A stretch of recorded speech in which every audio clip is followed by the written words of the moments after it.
Assalamualaikum warahmatullahi wabarakatuh. Nama saya Leni Marlina. Saya dari Prodi PAI semester 4. Di sini saya akan mempresentasikan 3 makalah tugas mata kuliah filsafat pendidikan, yaitu wacana filosofi pendidikan Islam dalam pemikiran para tokoh. Yang kedua, hakikat masyarakat dalam perspektif pendidikan Islam. Dan yang ketiga, hakikat, hukuman, dan ganjaran dalam pendidikan Islam. Yang pertama yaitu wacana filosofi pendidikan Islam dalam pendidikan para tokoh. Menurut pemikiran Al-Ghazali tentang pendidikan, yaitu proses internalisasi ilmu pengetahuan dan pendidikan merupakan sarana utama untuk menyiarkan ajaran Islam dan memelihara jiwa. Oleh karena itu, pendidikan merupakan ibadah dan upaya peningkatan kualitas diri. Pendidikan yang baik merupakan jalan untuk mendekatkan diri kepada Allah dan mendapatkan kebahagiaan di dunia dan akhirat. Tujuan pendidikan yaitu ada 2, tujuan pendidikan jangka pendek dan tujuan pendidikan jangka panjang. Selanjutnya, Al-Ghazali berkata dalam kitab Fatihul Al-Ulum bahwa kesempurnaan manusia dalam bertanggung jawab kepada Allah sebenarnya ditentukan oleh ilmu. Jika ilmunya lebih banyak dan lebih sempurna, maka dia pun akan lebih dekat dan lebih menyerupai malaikat. Al-Ghazali juga sangat menghargai kehidupan dunia dan akhirat sekaligus, sehingga tercipta kebahagiaan dunia dan akhirat seperti dalam perkataannya. Jelasnya, tujuan manusia itu tergantung dalam agama dan dunia. Agama tidak akan teratur melalaikan dengan teraturnya dunia, dan dunia adalah tempat menebar benih bagi akhirat, juga sebagai sarana untuk mendekatkan diri kepada Allah bagi orang yang ingin mengambilnya, menjadikan alat dan tempat tinggal.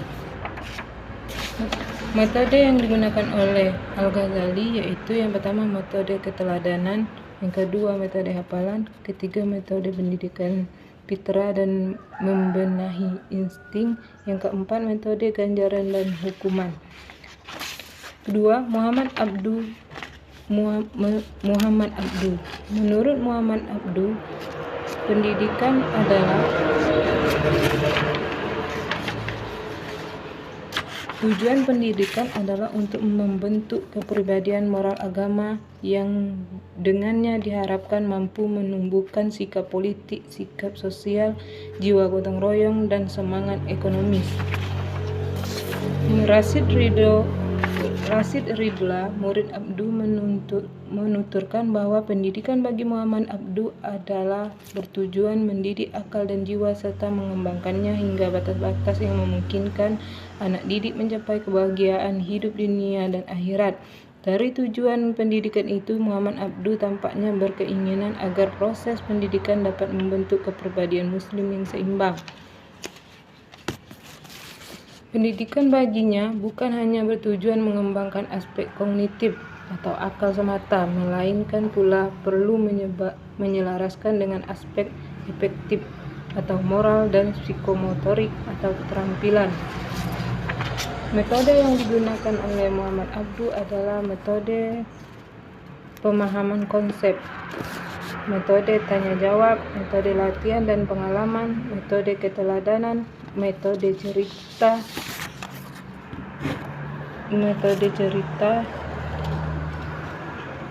2 metode pendidikan makro, yaitu ada kepala sekolah, guru.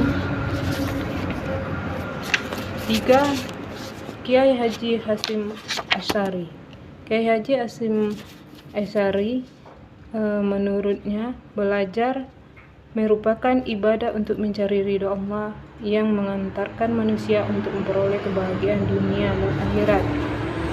Pandangan Kiai Haji Hasyim Asy'ari kepada pendidikan yaitu tujuan pendidikan adalah tujuan akhir ilmu adalah mengamalkannya, karena amal merupakan buah dari ilmu. Di samping itu juga merupakan tujuan hidup dan sebagai bekal akhirat kelak.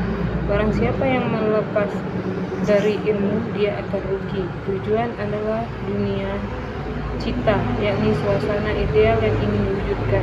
Selain itu, tujuan pendidikan menurut Kiai Haji Hasyim Asy'ari adalah menjadi insan yang bertujuan mendekatkan diri kepada Allah Subhanahu wa taala, insan yang bertujuan mendapatkan kebahagiaan dunia dan akhirat. Kurikulum yang diterapkan oleh Kiai Haji Asy'ari adalah Al-Qur'an dan Al-Hadis, usul fikih, nahwu, sharaf, dan cenderung menerapkan sistem kurikulum pendidikan yang mengajarkan kitab-kitab klasik. Metode yang digunakan oleh Kiai Haji Hasyim Asy'ari yaitu metode konvensional, yaitu sistem sorongan, bandongan, wetonan dengan kajian utama klasik buku. Yang keempat, Kiai Haji Ahmad Dahlan. Tujuan pendidikan menurut Kiai Haji Ahmad Dahlan. Tujuan yang dirumuskan Muhammadiyah dari waktu ke waktu sering berbeda, namun pada esensi maknanya tetap sama. Pada didirikan rumusan tujuan Muhammadiyah, yaitu pertama, menyebarkan ajaran Nabi Muhammad SAW kepada penduduk Jakarta dan sekitarnya. Kedua, memajukan agama Islam kepada anggota-anggotanya. Adapun pada zaman kemerdekaan, rumusan tujuan kembali mengalami perubahan, yaitu menegakkan dan menjunjung tinggi agama Islam sehingga terwujud masyarakat Islam yang sebenar-benarnya. Untuk mewujudkan tujuan Muhammadiyah yang didirikan Kiai Haji Ahmad Dahlan, maka tujuannya sebagai berikut: A. Mengadakan dakwah. B. Memajukan pendidikan dan pengajaran. C. Menghidupkan masyarakat tolong-menolong. D. Mendirikan dan memelihara tempat ibadah dan wakaf. E. Mendidik dan mengasuh anak-anak dan pemuda-pemuda supaya kelak menjadi orang Islam yang berakti. F. Berusaha ke arah perbaikan penghidupan dan kehidupan yang sesuai dengan ajaran Islam. G. Berusaha dengan segama kebijaksanaan supaya kehendak dan peraturan Islam berlaku dalam masyarakat. Metode pembelajaran Kiai Haji Ahmad Dahlan yang pertama yaitu metode sorongan.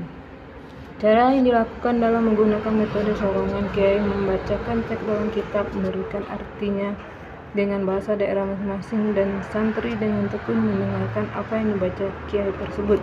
Kedua, metode hafalan. Dengan kegiatan belajar, peserta didik menghafal suatu teks tertentu di bawah bimbingan dan pengawasan pendidikan. Ketiga, metode demonstrasi atau demonstrasi praktek ibadah.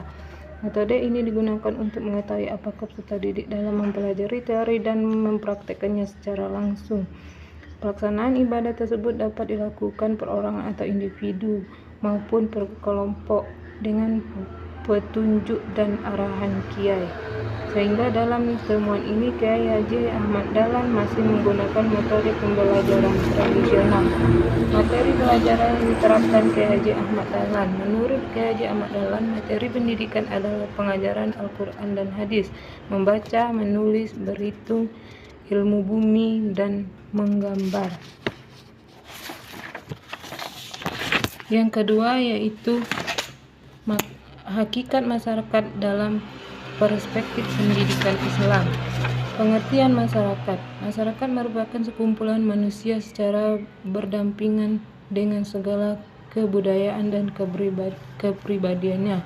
Oleh karena itu, diperlukan dengan seperangkat aturan dan norma agar masyarakat hidup dengan harmonis. Norma-norma ini dapat dijadikan perilaku yang pantas yang dijadikan kesepakatan masyarakat. Secara umum, masyarakat adalah sekumpulan manusia yang bertempat tinggal dalam suatu wilayah dan saling berinteraksi dengan sesama untuk mencapai tujuan. Anggota masyarakat terdiri dari berbagai ragam pendidikan, profesi, keahlian, suku, bangsa, dan agama. Tugas dan fungsi pendidikan masyarakat.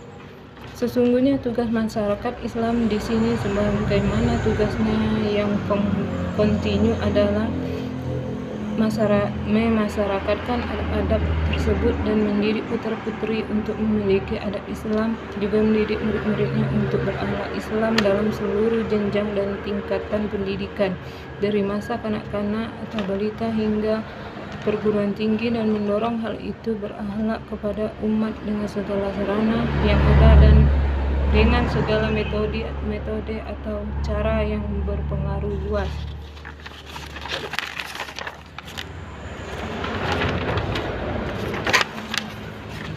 Fungsi pendidikan dalam masyarakat: menciptakan dan memberdayakan masyarakat yang sesuai dengan tujuan-tujuan menciptakan manusia di muka bumi adalah tujuan dari pendidikan Islam. Tujuan itu ialah menjadikan nilai-nilai Islam sebagai bingkai dalam masyarakat ideal. Lembaga pendidikan sebagai peranan kunci dalam mencapai tujuan sosial yang diharapkan. Pemerintah bersama anggota masyarakat dan orang tua peserta didik telah menyediakan anggaran pendidikan yang diperlukan untuk memajukan masyarakat dan pembangunan bangsa, untuk mempertahankan nilai-nilai luhur yang berasal dari agama. Yang ketiga, hakikat, hukuman, dan ganjaran dalam pendidikan Islam.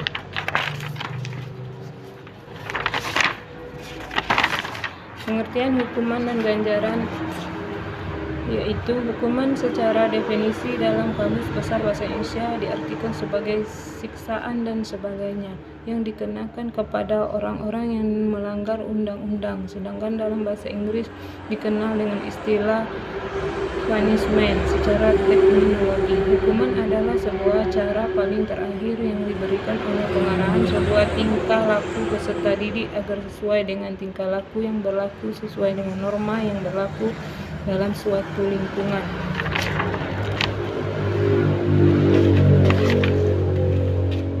Sedangkan menurut pendapat para pakar pendidikan, pengertian hukuman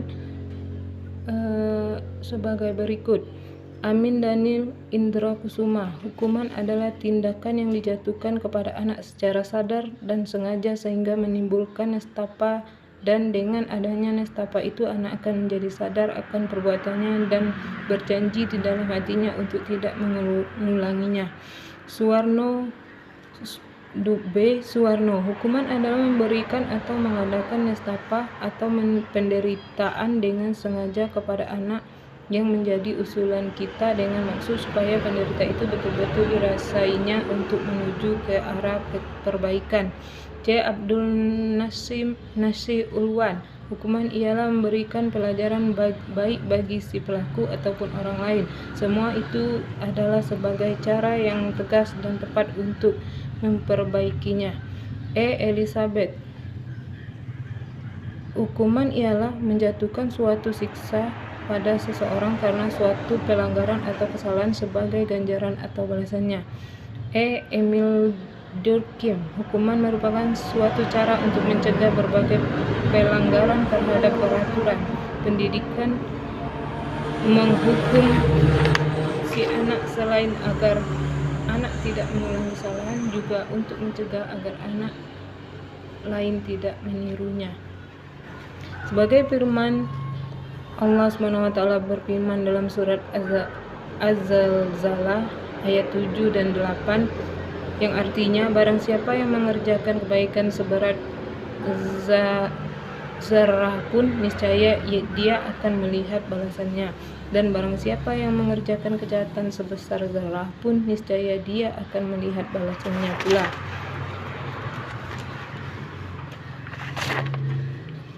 2. Pengertian ganjaran. Dalam Kamus Bahasa Indonesia disebutkan bahwa ganjaran adalah hadiah atau sebagai pembalas jasa, dan hukuman balasan. Dari definisi ini dapat dipahami bahwa ganjaran dalam bahasa Indonesia bisa dipakai untuk balasan yang baik maupun balasan yang buruk. Sementara itu dalam bahasa Arab ganjaran diistilahkan dengan sawab Kata sawab bisa juga berarti pahala, upah, dan balasan. Kata sawab banyak ditemukan dalam Al-Quran, khususnya ketika kitab suci ini membicarakan tentang apa yang akan diterima oleh seseorang, baik di dunia maupun di akhirat, dari amal perbuatannya. Berdasarkan penelitian dari ayat tersebut, kata sawab selalu diterjemahkan kepada balasan yang baik. Model-model hukuman dan ganjaran dalam perspektif pendidikan agama Islam.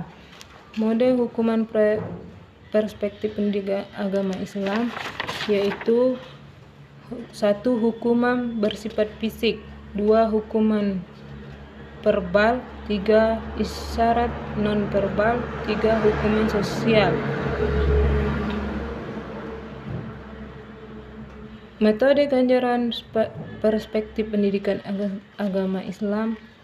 Ganjaran yang kita berikan pada siswa terhadap beberapa macam ganjaran pada garisannya dapat dibedakan ganjaran itu kepada 4 macam. 1. Pujian, 2. Penghormatan. Ganjaran berupa kehormatan dapat berbentuk 2 macam, yaitu berbentuk semacam penobatan. 2. Penghormatan berbentuk pemberian kekuasaan untuk melakukan sesuatu. 3. Hadiah. 4. Tanpa penghargaan. Pentingnya hukuman dan ganjaran pendidikan Islam. Hukuman merupakan suatu yang disyariatkan dan merupakan salah satu sarana dalam pendidikan dan sesekali bisa menjadi hal yang diperlukan oleh pendidik. Tujuan memberikan hukuman kepada peserta didik tidak lain hanyalah untuk memberikan bimbingan dan perbaikan. Oleh karena itu, harus diperhatikan watak dan kondisi anak yang bersangkutan sebelum seorang guru menjatuhkan hukuman terhadapnya. Baiklah, itulah yang dapat saya sampaikan. Segala kekurangan mohon dimaafkan. Atas perhatiannya saya ucapkan assalamualaikum warahmatullahi wabarakatuh.